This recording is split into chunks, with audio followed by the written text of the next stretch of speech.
शांति संरक्षण संस्थान संप्रेरक परम पूज्य षष्ठम पटाचार्य श्री ज्ञान सागर जी महाराज, संरक्षक अनिल कुमार जैन, कृषक विहार, अध्यक्ष राकेश कुमार जैन, शांति मोहल्ला, महामंत्री राकेश कुमार जैन, आजाद नगर, दिल्ली।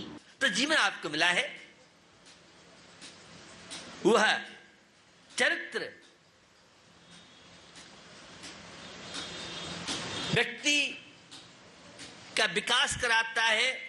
यह कुछ लोगों की मानसिकता सोच हो सकती है, तो कुछ का मानना है जिसका हृदय प्रेम, करुणा, वात्सल्य, सेवा के कार्य, उपकार के कार्य करता है, वो अपने आंतरिक गुणों का विकास कर सकता है। आत्मिक शक्ति की आत्मगुणों का विकास माने शांति, अध्यात्म का पर्यायवाची शांति और विलासता का पर्यायवाची अशांति। आपने तो आध्यात्मिकता को समय सारों बंद कर दिया है, 7 तत्वों के अंदर बंद कर दिया है, सम्यक दर्शन के अंदर बंद कर दिया है, चरित्र के अंदर बंद कर दिया है, बस अप्पा अप्पम रहो उसी अंदर बंद कर दिया है। वो है, मैं उसे नकार नहीं रहा हूं, लेकिन उसके लिए परोपकार, वो अनंत परमेष्टि तीर्थंकर प्रभु भी परोपकार से बच नहीं पाए, और तू कहता परोपकार तो राग है, बुद्धिपूर्वक नहीं है। मैं भी जानता हूं ये दिव्य देशन, दिव्य धनी, क्या आवश्यकता है? जब तुम अनंत बन चुकी हो अब तो आवश्यकता ही नहीं। लेकिन पूर्व पर्याय में, पूर्व अवस्था में, अवस्था का मतलब वह तीर्थंकर प्रकृति के समय विश्व के प्राणियों के कल्याण की भावना भाई, और अनंत बनने के बाद भाव मन नहीं भी है, और तो भी वह आदर्शों की बात, संयम की बात, मोक्ष मार्ग की बात, कल्याण की बात, संसार बंधनों से मुक्त होने की बात, संबर निर्जरा की चर्चा, परमात्मा की चर्चा, सत्य मार्ग से लोग चल करके और जीवन को आनंद परोपकार है, सेवा है, दया है, करुणा है, इनसे भी जीवन विकास होता है। तो कहा इतना ही। आत्मविश्वास की चर्चा आ गई, चरित्र की चर्चा आ गई, सेवा करना, दया परोपकार की चर्चा आ गई, लेकिन आंतरिक गुणों के विकास की बात चल रही।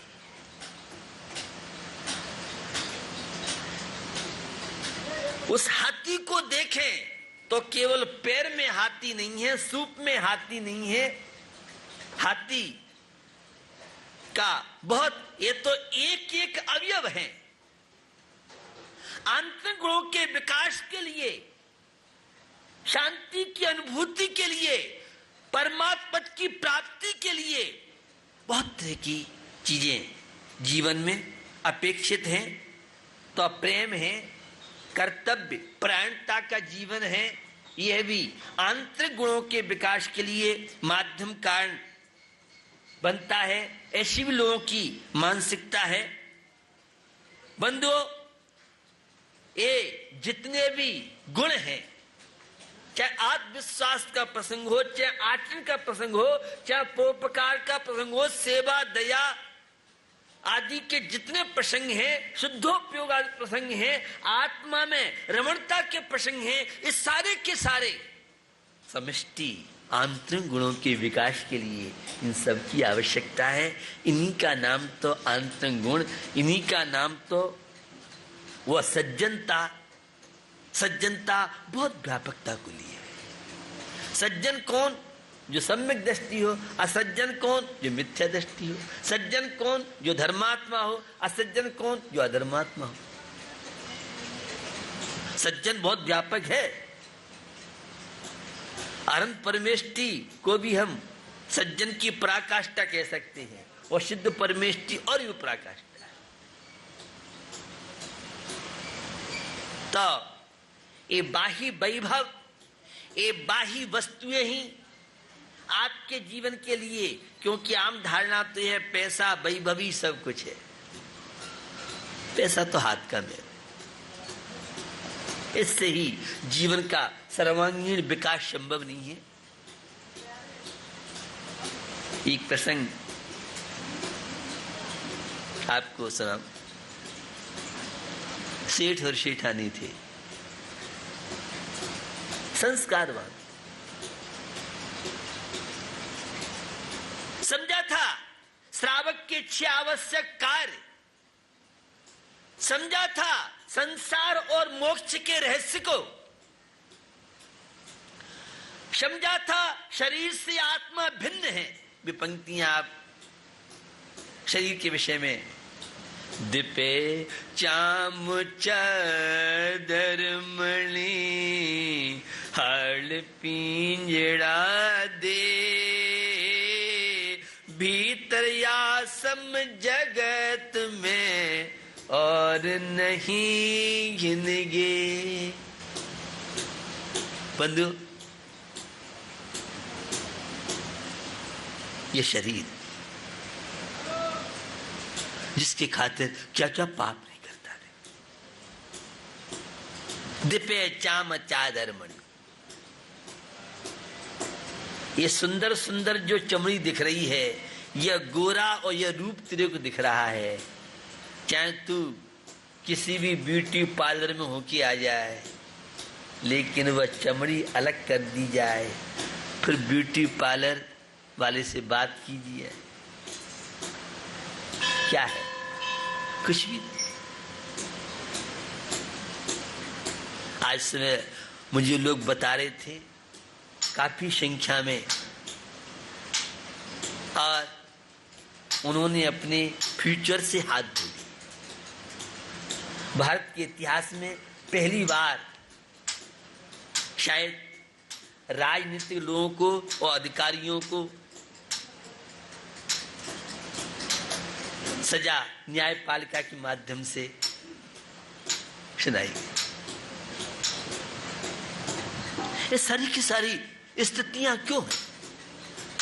अपने आप से परिचय नहीं, और मैं कहूंगा भारतीय संस्कृति से परिचय नहीं, क्योंकि भारतीय संस्कृति तो ईमानदारी की संस्कृति है, भारतीय संस्कृति तो प्रामाणिकता की संस्कृति है, भारतीय संस्कृति तो कर्तव्य निष्ठा की संस्कृति है, भारतीय संस्कृति तो सेवा की संस्कृति।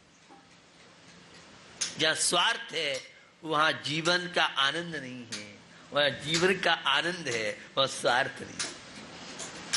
तो आप तो बिना स्वार्थ काम ही नहीं करते हैं, तो जीवन का आनंद ले पाए। जीवन का आनंद लेना है तो स्वार्थ से ऊपर उठिए। बाकी के सामान्य तो जो भी जीवन चलता अलग बात है। खैर, दिपे चाम चादर मणि हाड़ पिंजड़ा दे, ये शरीर क्या है? हड्डी मांस खून, भीतर या सम जगत में। कितने सुंदर सुंदर बाल, और कितनी तू क्रीम और पाउडर और कितनी मेकअप की विश्व सुंदरी की सामग्री पोत ले तू, लेकिन ये सुंदरता कब तक है? जब तक ये चमड़ी है, और चमड़ी अलग होने के बाद तो कौवे और चील और क्या हालत होगी। कोई पास में बैठेगा नहीं। जिस शरीर को तू अहंकार करता है, क्या मेरा सुंदर शरीर दर्पण में देखता है? 10 बार देखता है, 24 घंटे रखता है, काटता रहे तू हेयर, अब उसी में लगा रहे। बहिरात्मा की बात, ये धर्मात्मा की बात कर रहा हूं। पर पदार्थों में जिसकी आसक्ति है, जो अहंकार से जीवन को गुजार रहा है, उसकी बात कर रहा हूं। सेठ जी धार्मिक थे, संस्कारवान थे, बड़ा लंबा चौड़ा कारोबार था, और उस समय गिन्नी चलती थी। पुराने जमाने की बात है, तो ढेर लगा हुआ था। एक गरीब परिवार का व्यक्ति था, रिश्तेदारी थी, सेठ जी से मिलने के लिए आया। तो हाँ, मुनीम और सब लोग बैठे थे, गिन्नी जा रही थी, तो ये भी जाके बैठ गया। और गिन्नी के ढेर में से एक गिन्नी उचटी और जाके वह स्याही की दबात में मुनीम जी थे और वह गरीब व्यक्ति था। उस व्यक्ति की दृष्टि पड़ गई कि गिन्नी इसमें एक गुल हो गई। पूरे जीवन में मुश्किल से वह एक गिन्नी इकट्ठी कर पाया था और उसकी जेब में थी। बड़े सोच विचार में था कि जीवन की कमाई है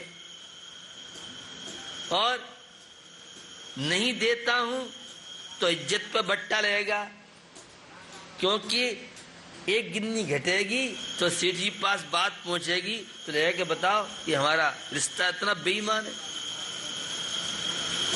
उसने धीरे से ही सोचा कि पैसा तो जो है सो ठीक है, और धीरे से ही उसने अपनी जेब की गिन्नी ली और ढेर में डाल दी, चला गया। जब गिन्नी गिनी गई, ठीक है, सफाई दिवाली की हो रही थी तो दवात में देखो तो गिन्नी। सेठ जी ने पूछा, भाई क्या बात है मुनीम जी?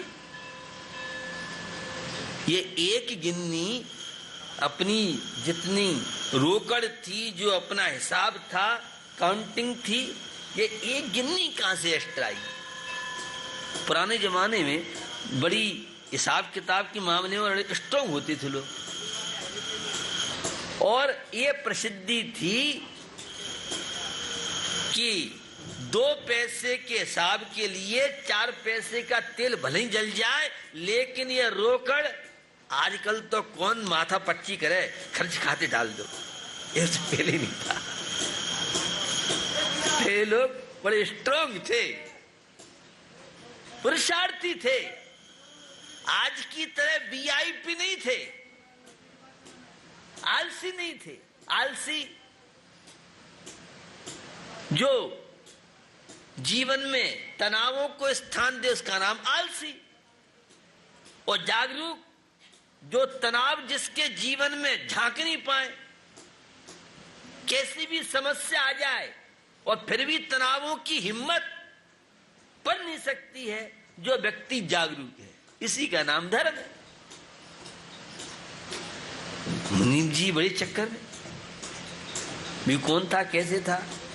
साहब आपके रिश्तेदार थे, वो तो बहुत गरीब आदमी। यह लगता है गिन्नी उसमें दवात में गई छिड़के, और उस व्यक्ति ने सोचा होगा मैं बदनाम हो जाऊंगा। उसे पास सेठ जी पहुंचे, पूछा क्या तुमने गिन्नी उसमें ढेर में मिलाई? उसने मना किया, नहीं साहब, तो ये गिन्नी एक है और लगता है ये गिन्नी तो तुमने उसमें डाली, और लेकिन तुम तो सामान्य हो, तुम्हारे पास गिन्नी आ कैसे गई? उसने बहुत टाल मटोल बात की, अंत में प्रस्तुत हुआ सेठ जी गिन्नी गिनी जा रही थी और मैं वहां बैठा था, और एक गिन्नी गिर करके दवात में गई, और मुझे लग रहा था कि मैं इसमें बदनाम होऊंगा, गिन्नी तो दोबारा आ जाएगी, लेकिन इज्जत अगर चली गई तो जीवन भर तक कलंक रहेगा। इसलिए सेठ जी मैंने ही अपनी, मेरे पास एक गिन्नी जीवन में कमाई थी, वो जिम में रखी थी, और मैंने अपनी एक गिन्नी उसमें ढेर में डाल दी। सेठ जी ने बहुत प्रयास किया, गिन्नी ले लो, वो कहता सेठ जी मेरी जान बच गई, इज्जत बच गई, इससे बढ़ के मुझे कुछ नहीं चाहिए, गिन्नी आप वापस दे जा। मैं तो गिन्नी का नहीं है, मैं तो भावना की बात कर रहा हूं, सदगुणों की बात कर रहा हूं, ईमानदारी की, प्रामाणिकता की आज भी लाइफ है। कलयुग का ग्रैंड फादर भी आ जाए तो भी सत्य सत्य रहेगा, ईमानदारी ईमानदारी रहेगी, और जिन्हें विश्वास न हो तो कल जो न्यायपालिका जजों ने कल जो डिसीजन दिया है वह तो सबके लिए, अभी भी हम जैसों को तो विश्वास नहीं है कि इतने हाई पावर के लोगों को भी सजा सुनाई गई है, लेकिन सजा सुनाई गई है सबको। बंदो, बात कर रहा था आपसे सद्गुणों के विकास की, आनंद विकास की।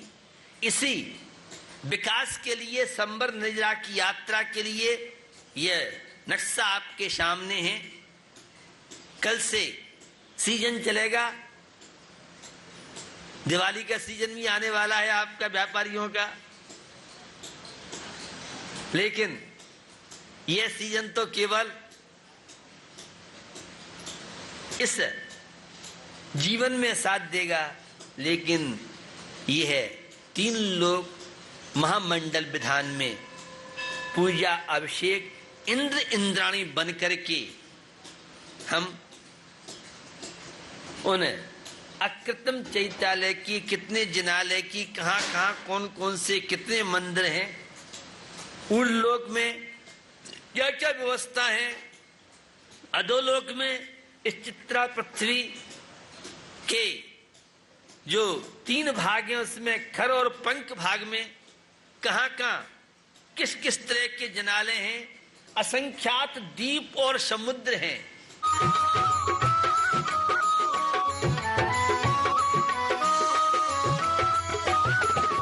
इस कार्यक्रम के प्रसारण सहयोगी हैं गुलशन राय, अनिल कुमार जैन, राजेश कुमार जैन, प्रदीप कुमार जैन, अनिल हौजरी, गांधीनगर।